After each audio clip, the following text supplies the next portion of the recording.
विषय आहे संजय गायकवाड. संजय गायकवाड बुलढाण्याचे शिंदे शिवसेनेचे आमदार. त्यांचं नाव आलं की वाद हा शब्द आलाच पाहिजे. तू काही शासन शिकू नको. लिहून घे, मी आमदार संजय गायकवाड. तुला घरात घुसून मारीन. आता मी असं म्हणायला आत्ता काय कारण घडलं तुम्हा सगळ्यांना कल्पना आहे. संजय गायकवाड यांनी प्रशांत आंबी यांना फोन करून दिलेली धमकी, वापरलेले अश्लाघ्य अर्वाच्य शब्द आणि त्यानंतर मागितलेली दिलगिरी.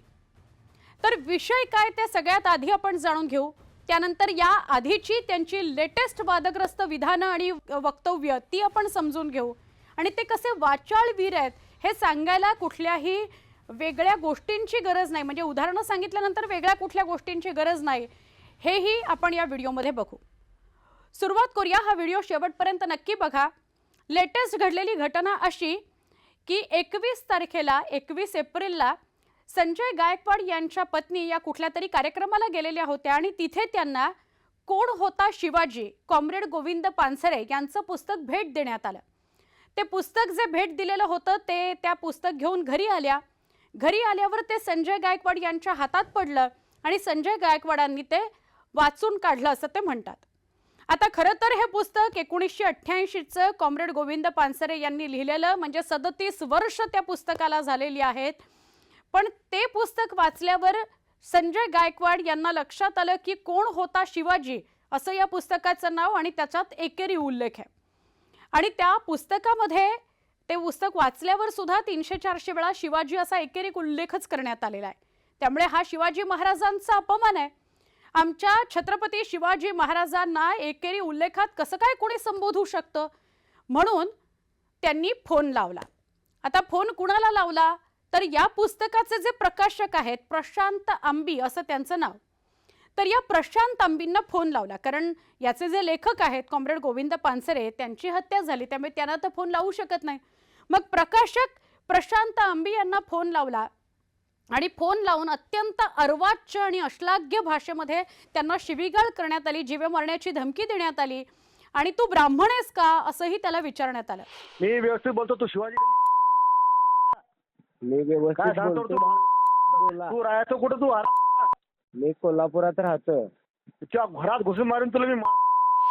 आता फोन करून हे एका मतदारसंघाचं प्रतिनिधित्व करणारे असे आमदार संजय गायकवाड, ज्यांना त्यांचा मतदारसंघ मानतो, त्यांना निवडून दिलेला आहे, असा व्यक्ती प्रशांत आंबींना फोन करतो आणि म्हणतो तुला घरात घुसून मारीन, तू एकेरी उल्लेख कसा काय केलायस, तू प्रकाशक आहेस ना या पुस्तकाचा, चिरडून टाकीन तुला, जीभ कापून टाकीन तुझी, पानसरेंचं काय झालं तुला माहिती आहे ना, तू ब्राह्मण आहेस का, अशा सगळ्या गोष्टी त्याला फोनवरून विचारण्यात आल्या. इतकंच नाही, या प्रशांत आंबी यांच्या पत्नीविषयी सुद्धा खालच्या भाषेत टीका करण्यात आली. आता हे सगळं समोर आल्यानंतर ती ऑडिओ क्लिप समोर आलेली आहे. न्यूज 18 मराठी काय त्याचा पाठपुरावा करत नाही, पण स्वतः दिलगिरी व्यक्त केली आहे म्हटल्यानंतर ती ऑडिओ क्लिप जी आहे, जी सगळीकडे व्हायरल होतीये, ती संजय गायकवाड यांचीच आहे असं म्हणायला हवं. कारण त्यांनी दिलगिरी पण व्यक्त केलेली आहे. त्यांनी दिलगिरी व्यक्त केली लगेचच जेव्हा त्यांच्यावर गदारोळ झाला ही ऑडिओ क्लिप व्हायरल झाल्यावर. त्यानंतर त्यांनी स्वतः माध्यमांसमोर एक दिलगिरी व्यक्त केली की मी असं काही म्हणायला नको होतं, माझे शब्द तोडले मोडले गेलेले आहेत या ऑडिओ क्लिपमध्ये, मी काही त्यांना धमकी वगैरे दिलेली नाही, पण मी जी भाषा चुकीची वापरलेली आहे त्याच्याबद्दल मी दिलगिरी व्यक्त करतो, त्यांच्या पत्नीबद्दल जी मी भाषा चुकीची वापरली त्याबद्दल पण मी दिलगिरी व्यक्त करतो असं संजय गायकवाड म्हणाले. पण मूळ मुद्दा हा आहे की संजय गायकवाड यांनी अशा प्रकारची वक्तव्य करायचीच कशाला की त्यांना वारंवार दिलगिरी व्यक्त करावी लागावी. आता याच्या आधीची सुद्धा 2 प्रकरणं, अत्यंत लेटेस्ट प्रकरणं तुम्हाला सांगते. या जिल्हा परिषद पंचायत समितीच्या निवडणुका झाल्या, त्या कालावधीमध्ये ते भाषण करत होते. आता भाषण करताना एवढी सगळी लोक समोर असतात, आपण थोडेसे जरा एक्साइट होतो आणि मग त्याच एक्साइटमेंटमध्ये त्या सगळ्या कार्यकर्त्यांशी बोलताना ते असं म्हणाले की मी अनेक नगरसेवकांना खूप सारी कामं वाटलेली आहेत आणि ती कामं त्यांना विदाऊट कमिशन वाटलेली आहेत. 35 कोटींचं कमिशन मी त्यांच्यासाठी सोडलेलं आहे. आता बोलताना ते बोलून गेले, पण तो व्हिडिओ इतका व्हायरल झाला की महाराष्ट्रभरातून त्यांच्यावर टीका झाली आणि मग ते म्हणाले सुद्धा की नाही मला कमिशन असा शब्द वापरायचा नव्हता, मला फक्त एवढंच म्हणायचं होतं की मी किती नगरसेवकांना कामं दिली आहेत. तो विषय निवडणुकांपुरता होता, तो तिथे थोडासा मागे पडला. त्याच्या आधीचं एक प्रकरण, तिथे मात्र ते देशभर गाजले.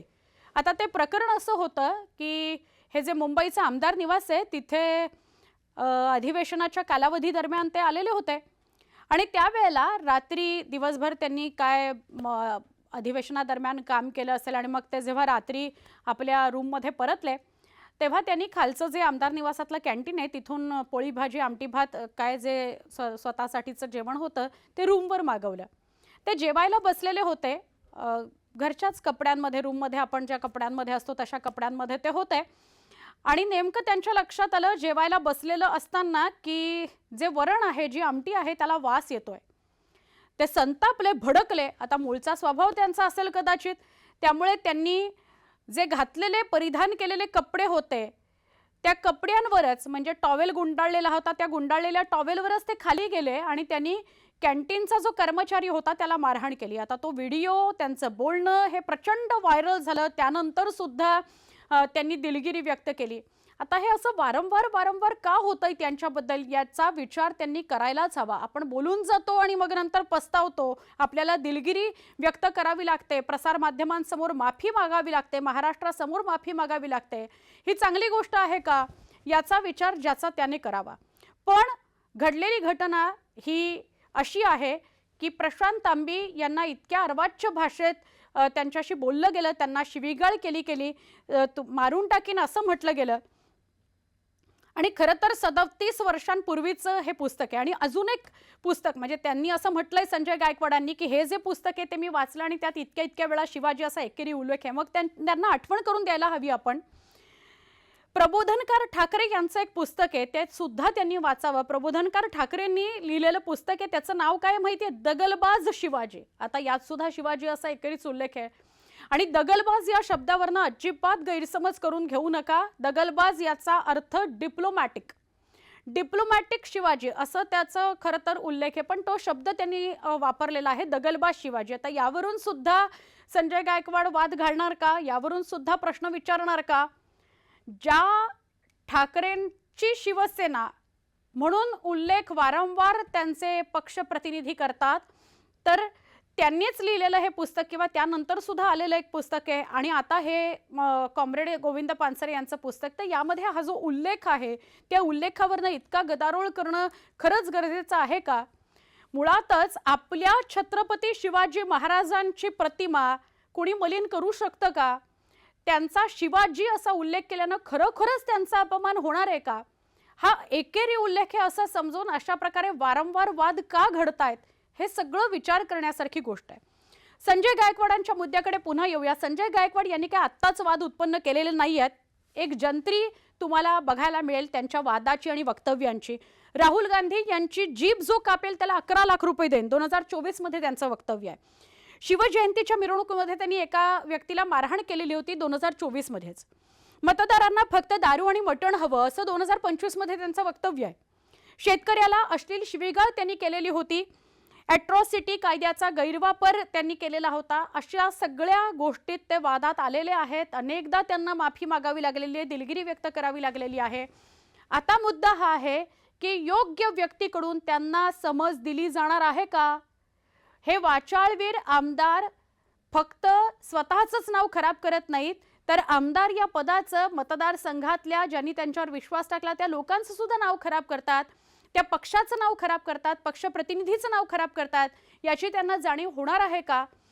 त्यांना तशी समज त्यांच्या पक्षाच्या प्रतिनिधीकडून दिली जाणार आहे का? अत्यंत कठोर शब्द त्यांना वापरावे लागणार आहेत आणि त्यांना सांगावं लागणार आहे की अशा प्रकारची वक्तव्य कुठल्याच व्यक्तीला शोभनीय नाहीत आणि लोकप्रतिनिधीला तर नाहीतच नाहीत. संजय गायकवाड आणि त्यांचे वाद याच्याविषयी आपण आपल्या कमेंट्स, आपल्या प्रतिक्रिया आमच्यापर्यंत कमेंट्सच्या माध्यमातून पोहोचवा. अर्थात जे संजय गायकवाड यांना मानणारे आहेत, समर्थक आहेत, ते शिव्यांची लाखोली मला वाहतीलच. त्यासाठी सुद्धा तुम्हाला खूप साऱ्या शुभेच्छा. हा व्हिडिओ नक्की पाहिला असेल तुम्ही शेवटपर्यंत अशी अपेक्षा करते. कमेंटमध्ये अशा प्रकारे वक्तव्य करणं, धमकी देणं, भाषा लोकप्रतिनिधी वापरणं हे योग्य आहे का? तुम्हाला काय वाटतं नक्की सांगा.